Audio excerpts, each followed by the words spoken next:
This recording learning. Recording.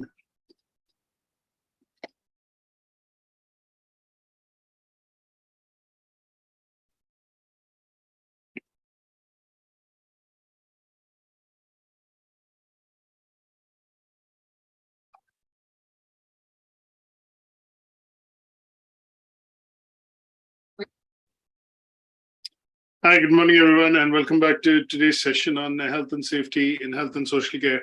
We're looking at covering learning outcome 3. This is the last learning outcome in this particular unit.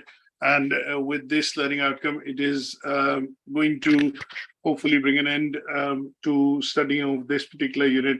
This particular learning outcome 3, as you can see on the slide, talks about understanding the monitoring and review of health and safety. So in the first 2 learning outcomes, we have studied things which are related to understanding health and safety. What is health and safety policy? Let me just quickly switch you over to the indicative content and the unit spec.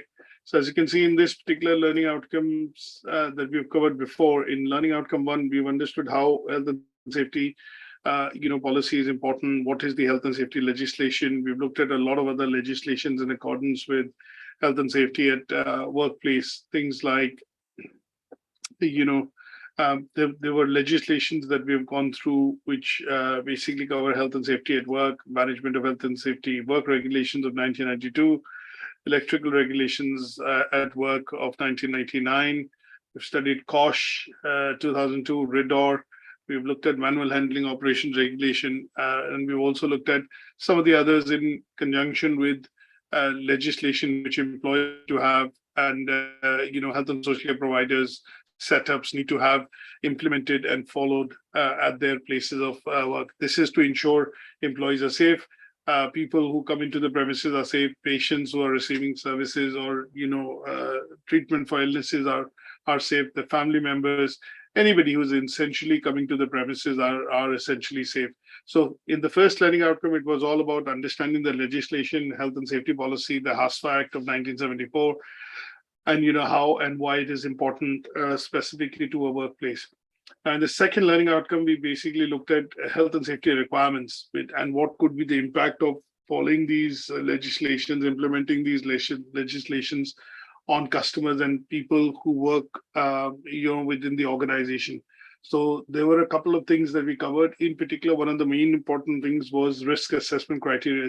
Now, when these policies and regulations are formed, they're implemented within the organization. We generally see that at any given point in time, we have to look at the assessment of risk.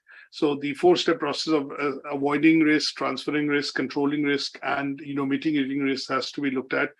And what could be the impact if these risk assessments are not done from time to time? So policy reviews, procedure reviews, if there are changes which are introduced in legislation, how do employers and workers or, essentially organizations in a workplace amend their policies?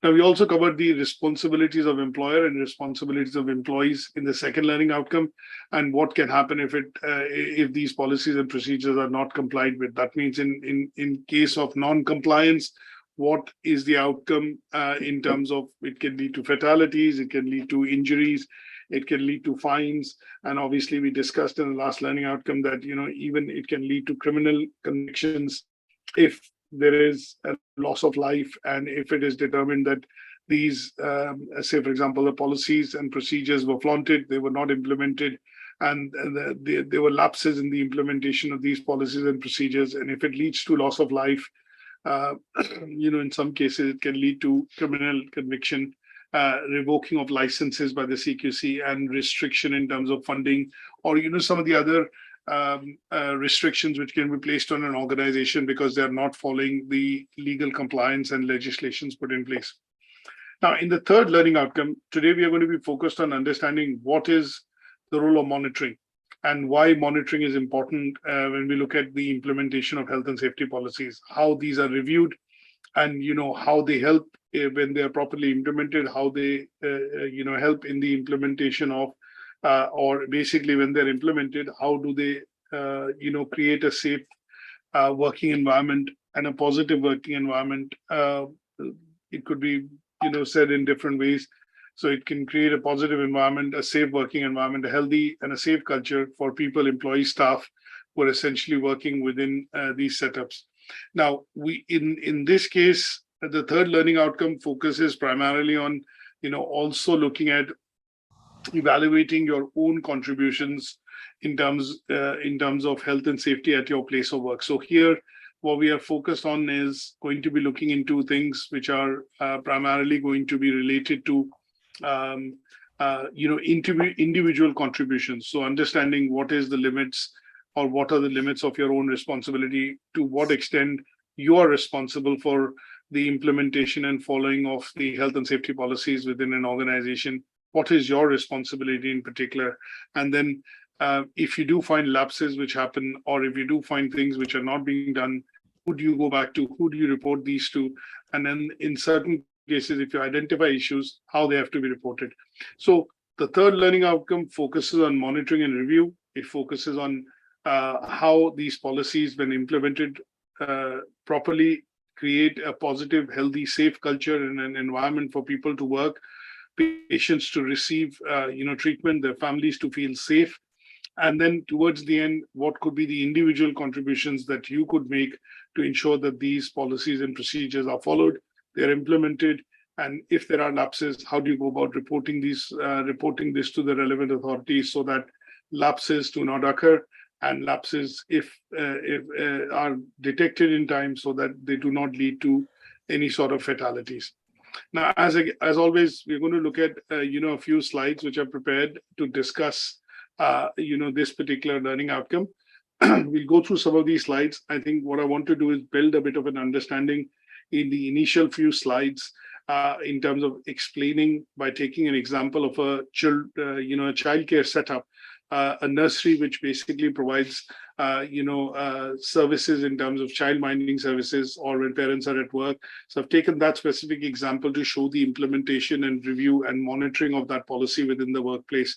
And with that example, I hope it will obviously make some of these things quite clear. And then we will go into discussing some of the assessment criteria towards the end. So if you have any questions at any given point in time, feel free to ask me through the chat room, or ask me essentially during the course of the presentation.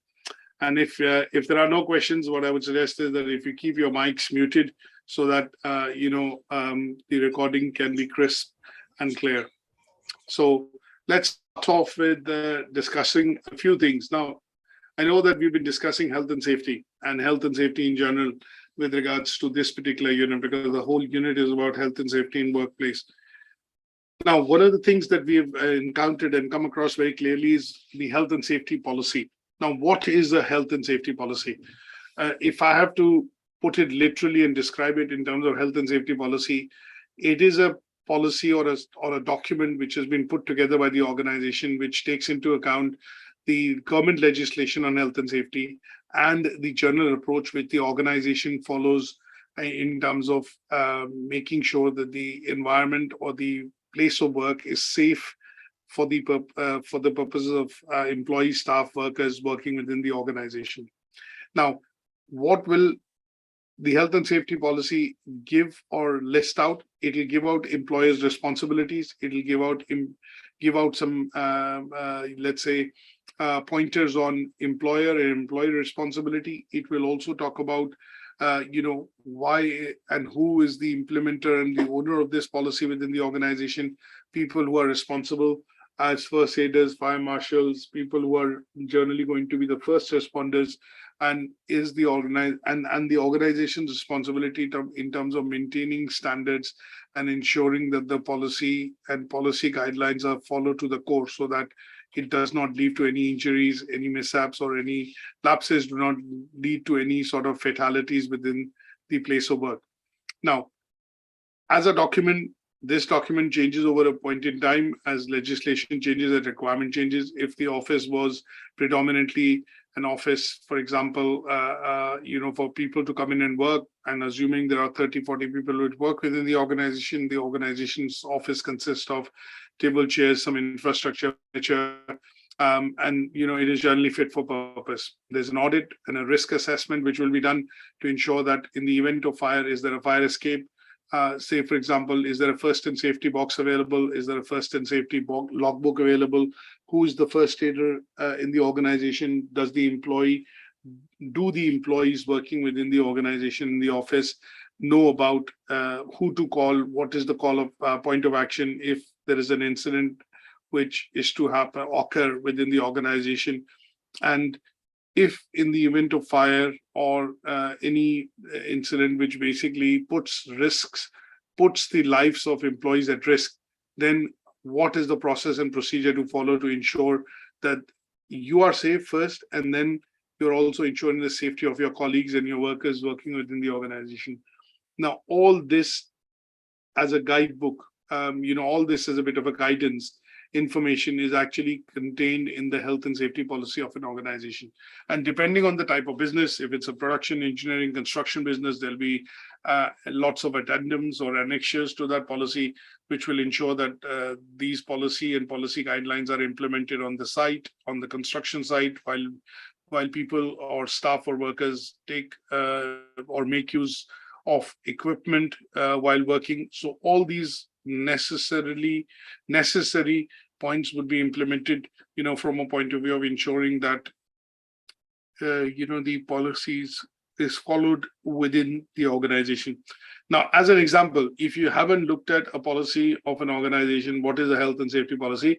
As an example, I put the health and safety policy of UK Versity, which I would suggest that most of you should at least have a look in terms of understanding that, what a health and safety policy document actually looks like. So if I briefly show this to you on the internet, this document is on our website. And as you can see, this particular policy has an effective date, when it was introduced, who is it reviewed by, when was the next review due. So obviously, as you can see, the next review was due in 2019, but sometimes these reviews typically happen when, if there are changes in the acts or legislations which are introduced. Otherwise, the policy is current. And if there is a policy number which the organization has put forward, you will see that in the cover page. It'll talk about, the background, why the policy is being created, what the policy helps to do, and what are the aims and objectives of the policy from an organization perspective, which is in this case UK Versity. So as you can see, it is a quite a detailed document. It is normally signed off by the person who is responsible for the implementation of this policy. It talks about premises. It will talk about if there are accidents which can happen, who are the emergency services, how they are provided, how the health and safety training is provided in the event of fire. So it covers lots of details which are a part and parcel of the HASFA Act, Health and Safety Work Regulation Act of 1974 and 2012.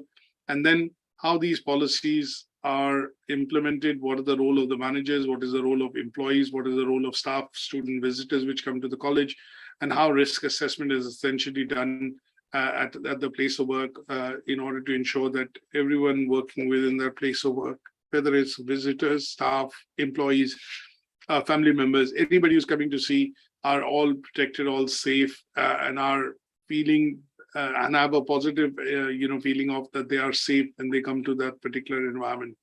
So, roles and responsibilities, safety regulation, fire drill, procedures which are followed are typically all explained in this policy. It is an extensive document, and this could be a more extensive or a much bigger document depending on the size and scale of the organization that we are dealing with, or where this is implemented.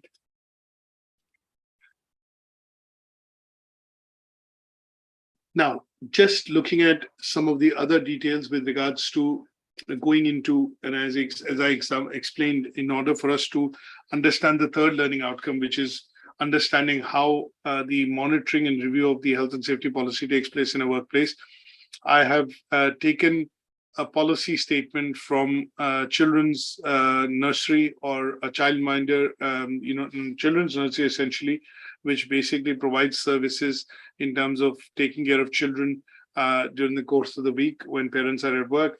And we will follow this as an example in detail to see how the health and safety policy is monitored and reviewed in an organization. Now, there are lots of when I say there are lots of legislation which is which has to be implemented to ensure that the health and safety policy is robust within an organization. So let's look at this particular policy, wherein the policy statement for this children's provider says they believe that the health and safety policy is of paramount importance because they are dealing with children and providing care to children at their nursery. And this is primarily because the parents go to work, and in some cases, the setting which they have created has a full implementation of the health and safety policies, the standards, and the legislation which is required to run this place.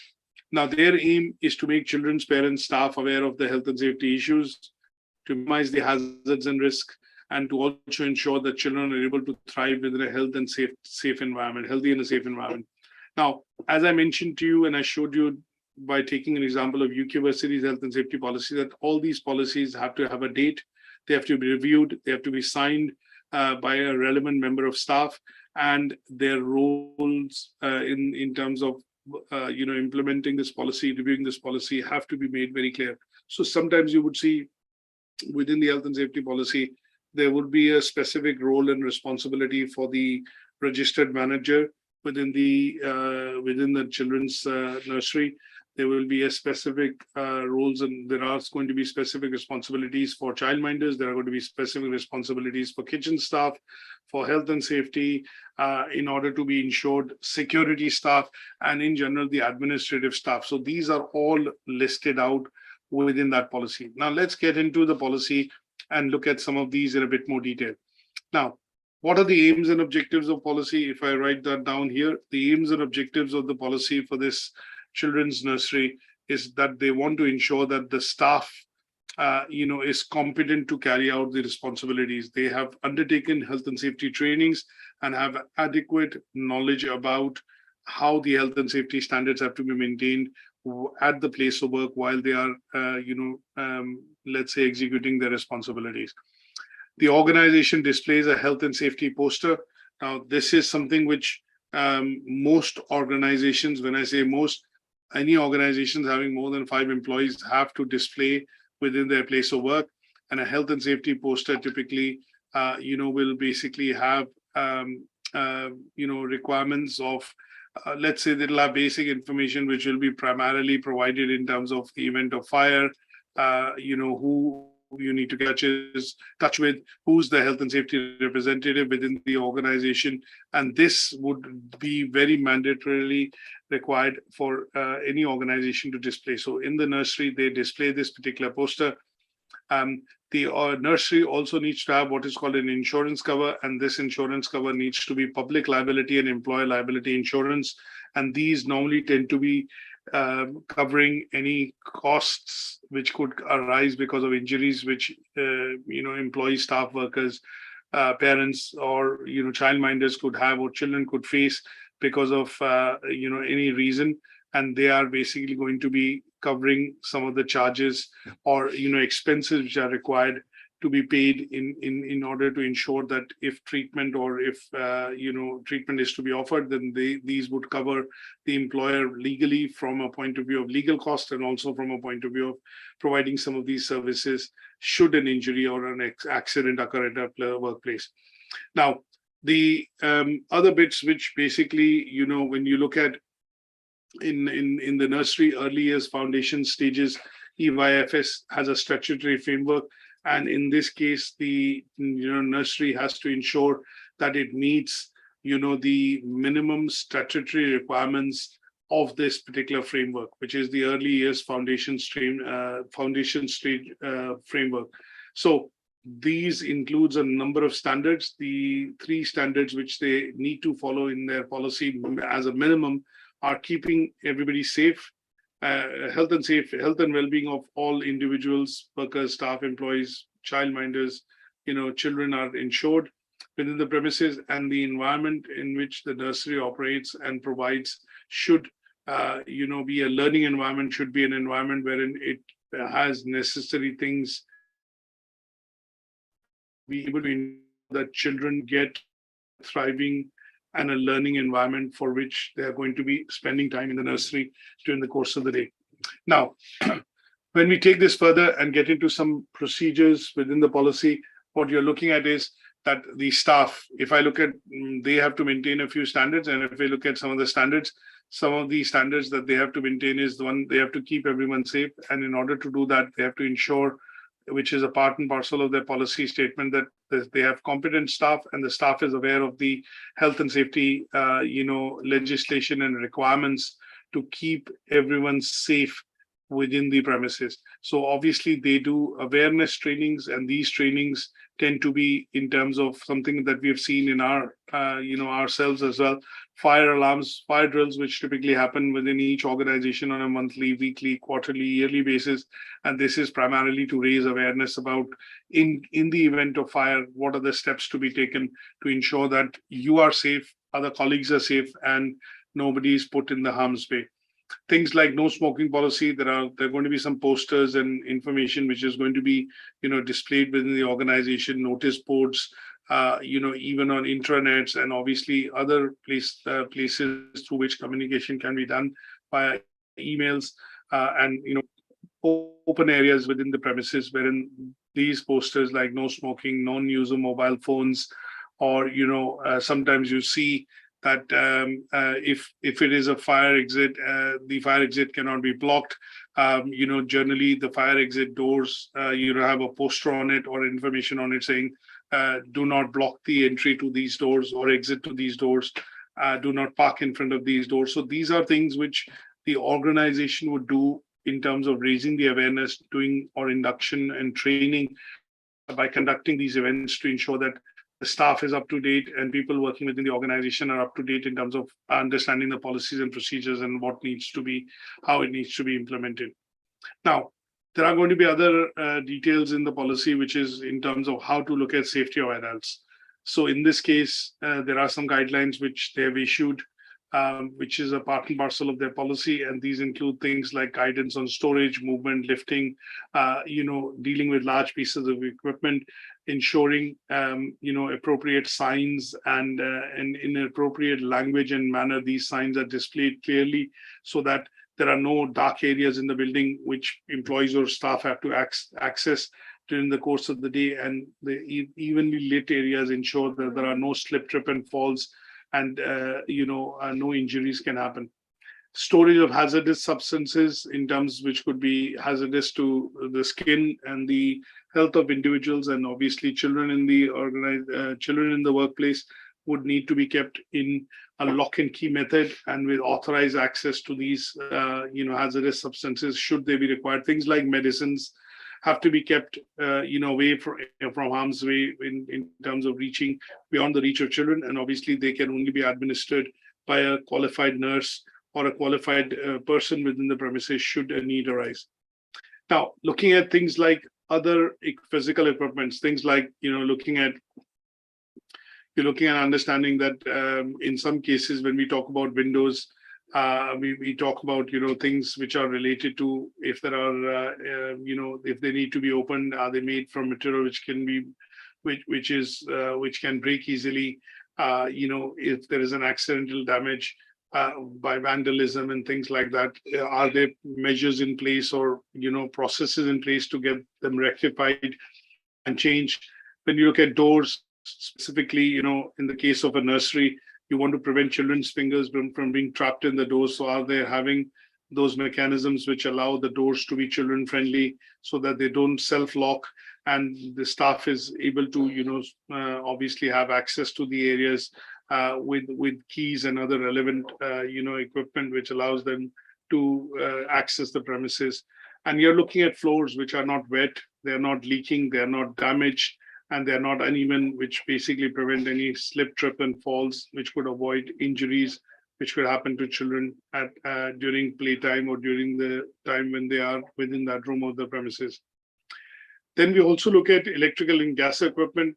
Now, electrical and gas equipment have to have certain safety requirements. They have to be checked regularly. Normally, there's a gas safety certificate which is issued for any premises every year. And if you have a boiler or a combi boiler, which basically is used for heating and hot water, these need to be serviced every year, and the facilities needs to have a gas certificate in place. Electrical installations need to be inspected. Pat testing has to be done. Sockets and other things have to be ensured, that they are properly guarded and ensured that they are not susceptible. They are not posing a risk, to children when they are at place of work or in the nursery itself. So these are guidelines which need to be also adhered to when we talk about, electrical and gas safety equipment. Excuse me. Then we look at, storage, outdoor areas, play areas, which typically, would be utilized by children specifically when they are in the nursery. So these areas need to be clean and tidy. They need to be ensuring, the nursery needs to ensure that there are adequate resources available. There are things which are available which avoid accidents. For example, sometimes you see when children look at the play area in particular, there is soft padding on the ground which allows which does not cause any injury to children when they take a fall or when they slip and fall. And some of the outdoor areas, from a protection of security, have to be clearly fenced and ensured that there is no untoward visitor which can access those areas, to ensure safety, of children and people working within the organization.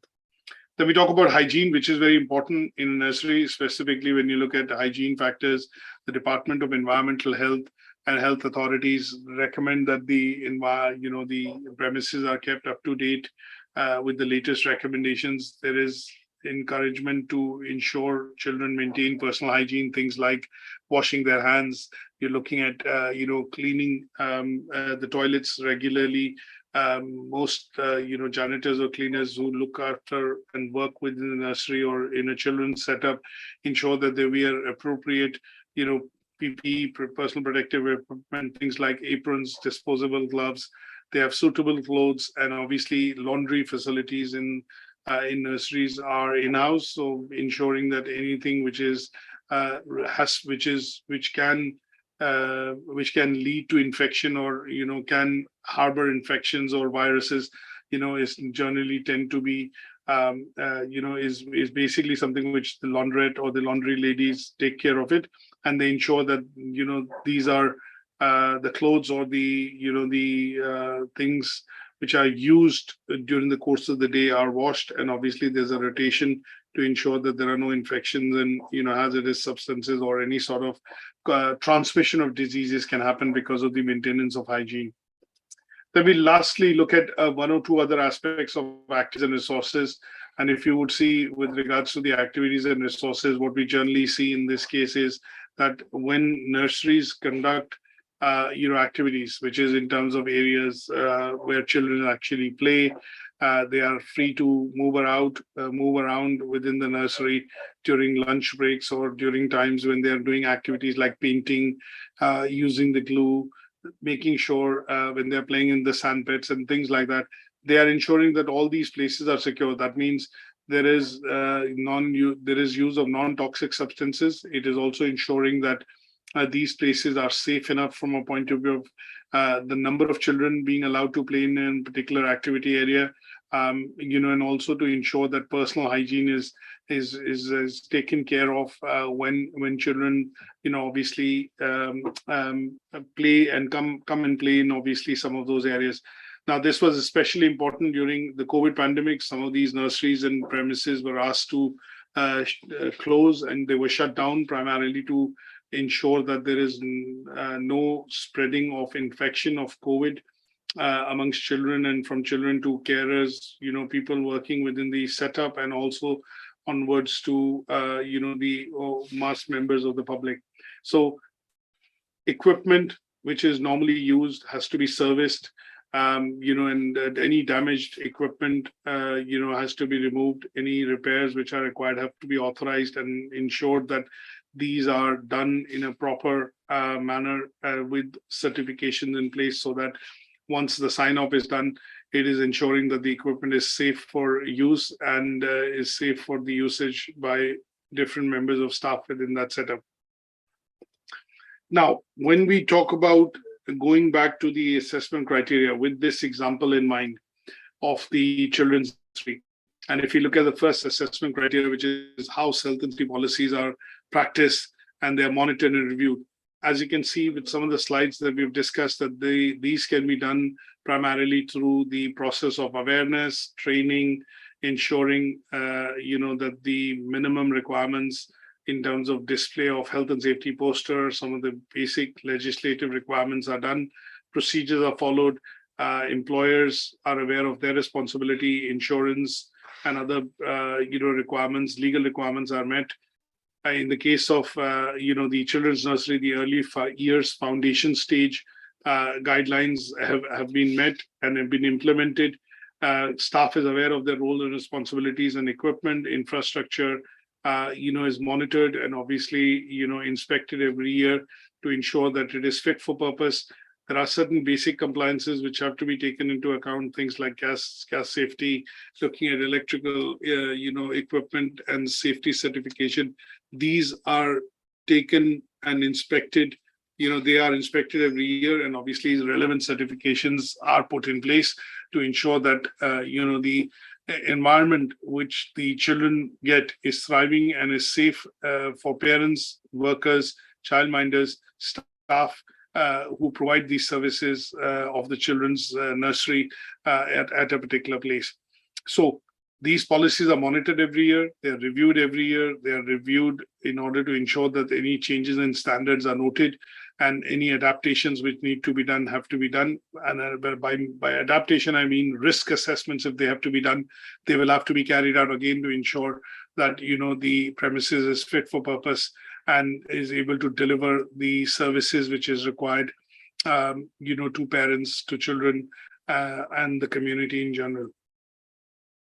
So a health and safety policy is reviewed and monitored by undertaking risk assessments, certifications, implementation of the legislative guidelines which have been put in place through key acts like the Health and Safety Act, the Working Regulation, the COSH, RIDOR, these kind of legislations which have been put in place, and this allows the review and monitoring of these policies to happen at a particular workplace.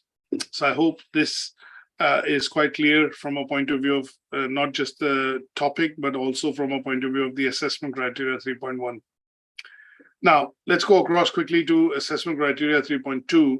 And in this case, it talks about analyzing the effectiveness of health and safety policies and practices in a workplace, which overall help in promoting healthy and safe work culture or environment within an organization. Now here, what we have to do is basically focus on some of the health and safety legislation which has to be put in place. So when I talk about the health and safety legislation, it has to be put in place to ensure that the workplace and the environment is safe enough. So some of these which are relevant from a legal framework point of view, I've listed them down here, which is things like health and safety at work, management of health and safety work regulations, electricity at work regulations, COSH, which is control of substance hazardous to health regulations, manual handling operations regulation, and health and safety, which is for display equipment. So looking at the example of children's nursery, wherein children play with computer, a lot of different toys, different types of, let's say, objects, we have to ensure that, in some cases, these are fit for purpose from a point of view of, electronics in particular. So children today have tablets, they may be required to go in front of a front projector screen. They have televisions installed when children are being shown a video clip or an essential information clip. And in those cases, the health and safety for display screen equipment has to be kept in place, has to be implemented to ensure children with disability in terms of weak eyesight or otherwise, or dyslexia, are still able to, participate and interact. Now, with excuse me. Now, with this in mind, when we talk about, Now, with this in mind, when we talk about the assessment criteria 3.2, which is talking about policies and practice which promote a healthy and a safe culture or a work environment, we need to basically discuss these and then put them in our own words. So here, what you have to look at is basically developing a few arguments, and these arguments would come in because when we talk about why is health and safety policy important, how these policies are implemented. So what these policies do is what we need to talk about here.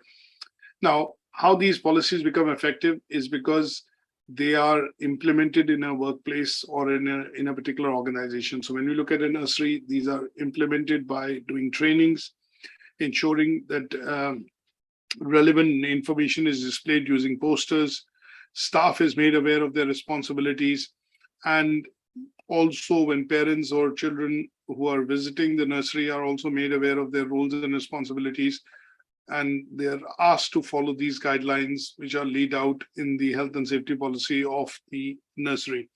Now, when we say it is the responsibility of organizations, staff, managers, visitors, service users to ensure that they need to be able to promote and have a healthy and safe working environment, everyone has a role to play in this. So, for example, during the COVID pandemic, when we were asked to go into places, we were asked to look at wearing a mask. In some cases, if you're going to areas which were not normally accessible by members of the public, but if you had to get access to them, you were asked to wear the personal and protective PPE equipment. In some cases, you were also asked to, not some cases, in fact, all cases, you were asked to wash your hands and maintain a safe 2-meter working distance, if possible, in places at times at your place of work. Now, these were general guidelines which were issued and were obviously added to a health and safety policy of any organization. And a lot of organizations ended up doing a COVID-19 pandemic audit to see if the organization and organization facilities were geared enough and ready enough to be able to accept people within their premises. Were they safe enough to allow people to come into their premises? So a lot of organizations did a COVID audit, and they ensured things like having a temperature meter or making sure that they had the hand sanitizers, masks available, and they were, let's say, provisions made in order to ensure that there was a safe working, distance, which was as prescribed by the government, 2 meters, social distancing, which was required to be done in places of, work. And obviously, in some cases, you would see that if organizations continue to work, they had to do a bit of rearrangement of the office desks and furniture in order to ensure that the premises were safe enough when people were working during the COVID pandemic.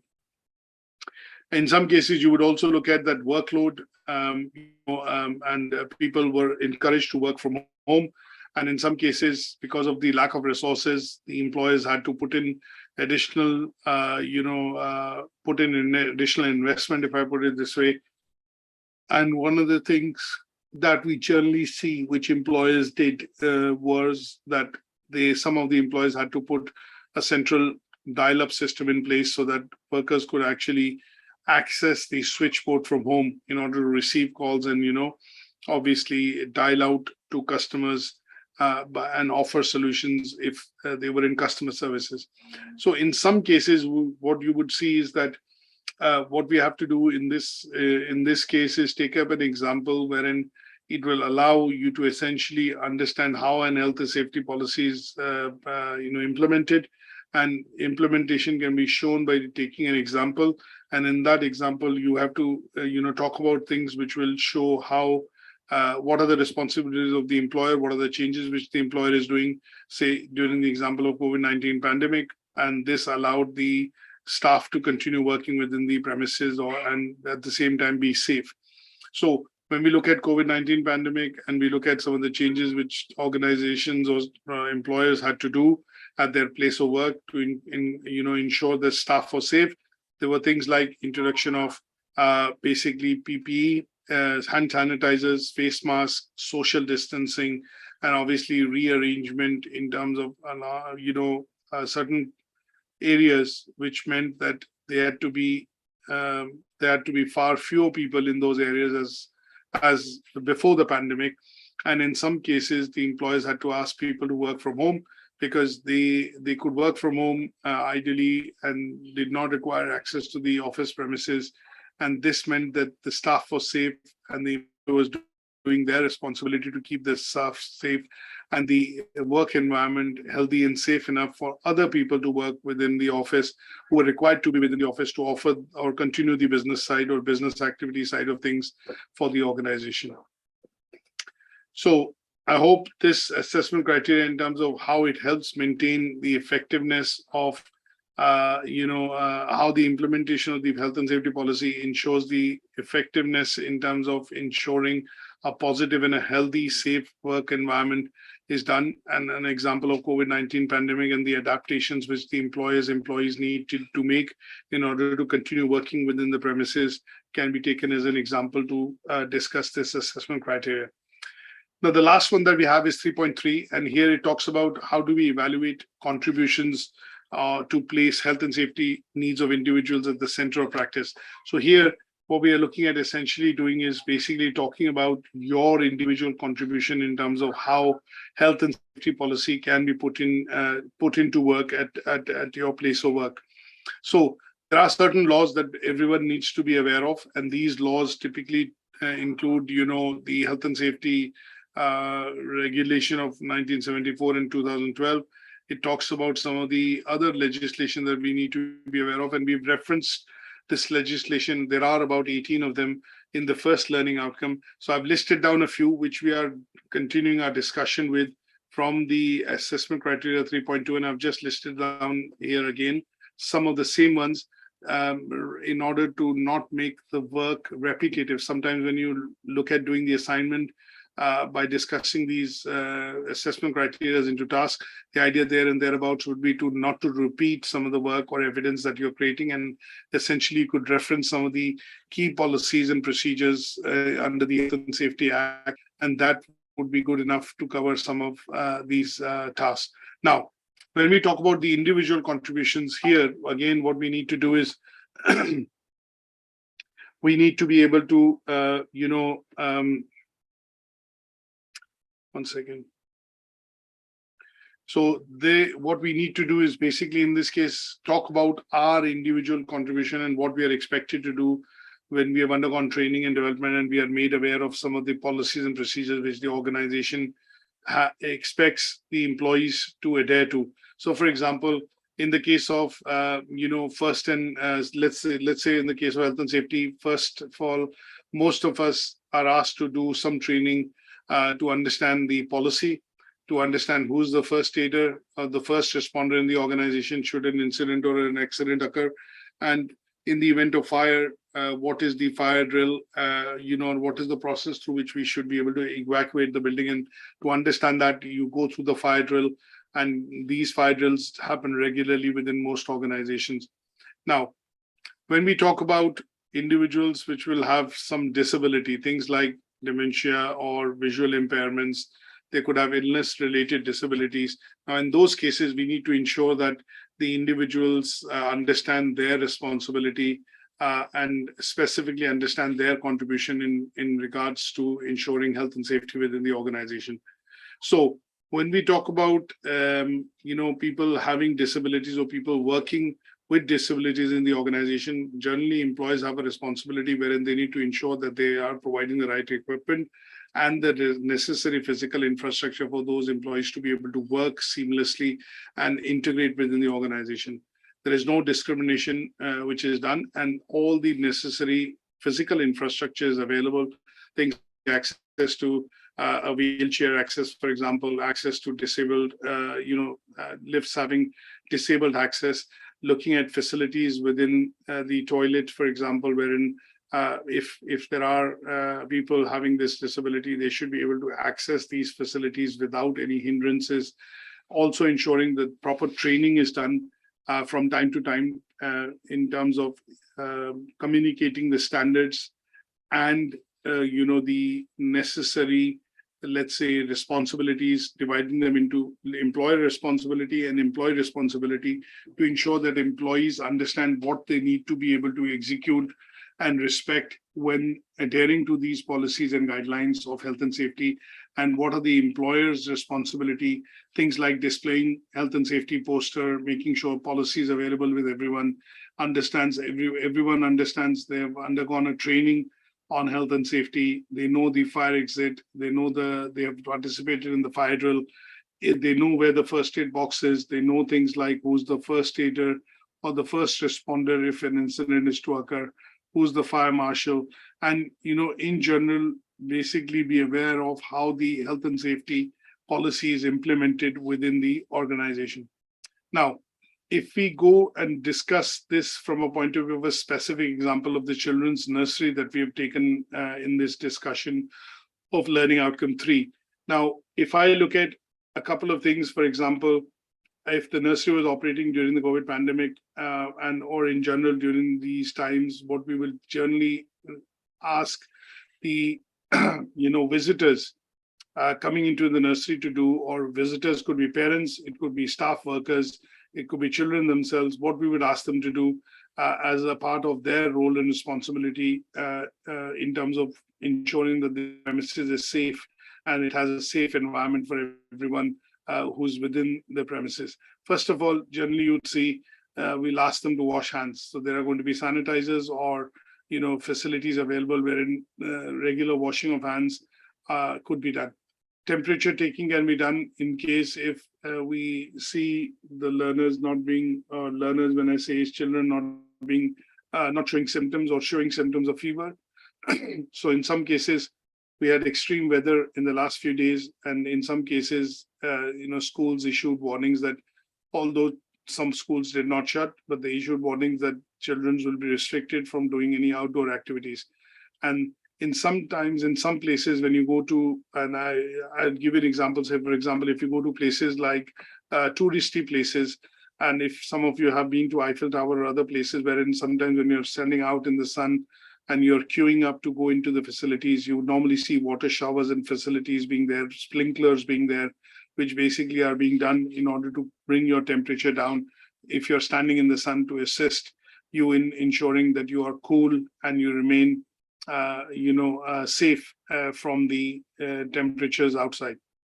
Now, in places like the pool, and if children are involved in water activities, you would generally see there are eyeglasses or goggles made available so that if they are going to get in touch with substances which are normally in the pool, like chlorine and other bits, children are they feel safe, and obviously proper testing in terms of checking using the strips if there is the pH of the water, the chlorine level and the alkalinity level of the water is safe enough for children to be able to swim. And these are done by people who are in that location and responsible, to ensure that the pool facilities, for example, are fit for children at that area for them to come in and enjoy if involved in swimming and other activities. Now, if you have visitors coming into the premise, obviously you're asking them to sign into a register. In some cases, you're asking them to sanitize themselves using the hand sanitizer. And then there are specific premises or places within the premises maintained where visitors normally sit. And this is to ensure and control the infection. In some cases, if I go back to COVID, this was being done, and the movement within the areas were restricted in order to allow not the spread of virus to happen freely. So restrictions were placed on the number of people who could visit the nursery in terms of pickup and drops. And at the same point in time, certain requirements of wearing personal protective equipment, the use of hand sanitizers, face masks was made mandatory in order to ensure that, the premises are kept safe. So these are individual contributions which you are making in order to ensure that the nursery where children spend their time and play essentially are kept safe even during the times of pandemic. Now, in some places, when I look at staff responsibilities, employees' responsibilities to ensure that they also get relevant CRB checks done. This is to ensure that they do not allow anybody in their staff to come in and work with children if they have been barred from working with children, or if there are any offenses which have been registered against them under the Criminal Record Bureau check or CRB checks. So these are things which are individual led. So employers are ensuring premises are safe, CRB checks are done, basic facilities which are required to ensure information is displayed properly and clearly within the premises for everyone to read and comprehend. Health and safety poster, first aid box. These are responsibilities of the employer. Individual responsibilities we've discussed, and then responsibilities of visitors. So here, for this particular task, when you go back to doing the assignment at some stage, what you could do is basically discuss and make a table. And in that table, you put down the responsibilities from an individual perspective on 3 fronts: one for the employers, one for the staff, and one for visitors coming into the nursery, and list down individual points which they will be required to adhere to, showing their individual contributions in terms of ensuring health and safety in a particular premise. Now, I hope this discussion has been useful, and obviously when we look at a conclusion to this particular unit, what we do see is that health and safety is very important within the health and social care sector, because these guidelines are put in place to ensure safety standards are met and set and obviously met, and it ensures that risks to life or major risks or hazard which could pose potential risk to life are actually mitigated or nullified. We also see that legislations which have been introduced over the years have been put in by the government to ensure that people are safe, patients are safe, people giving care to the patients are safe, and also these legislations ensure that adequate training and certification is done from time to time in order to ensure that these standards are met, and the services are being maintained at a certain level which has been described in terms of quality and compliance by CQC. And in order to ensure that these standards are met and these and the compliances are met, the organizations are required to create policies and procedures which implement these standards within the organization to ensure safety of people working within the organization, coming to the organization, and also offering services from within the premises. So in general, a safe working environment, safe working premises with adequate facilities to ensure that everyone providing, working, coming together to be able to offer a service feels safe within that particular environment and is confident enough to be able to work from that premises and deliver these responsibilities, in terms of these services which the organization offers. So with this, we basically look at covering this particular unit, which is health and safety in a workplace. And the main reason of looking at studying this unit is to understand the legislation which has been put in place, how they are implemented and acted upon, how they are reviewed, and how they are adapted to bring into guidelines for employers and employees, and towards the end, how they are reviewed and monitored to ensure that they are fit for purpose and they allow this premises to be fit for purpose, and individuals, employees, staff, workers, working within those premises feel safe, and it leads to the creation of safe working environment. Now, at this stage, what I would like to do is invite any questions for this particular session. And then the next session that we're going to do tomorrow is going to be looking at covering the assignment discussion for this particular unit. So thank you so much for joining, and I will now be able to take any questions that you have.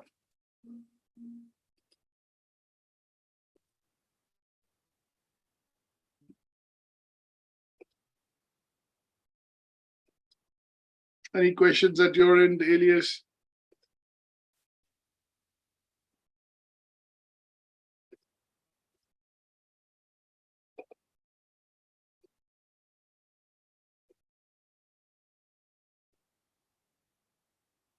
All right, okay. If there are no questions, I'll end this session and I'll post this copy of the recording, on Moodle, and also along with this, the presentation, so that you can have an access to this, and we will meet up again with regards to discussing the assignment session. Thank you so much for joining, and bye for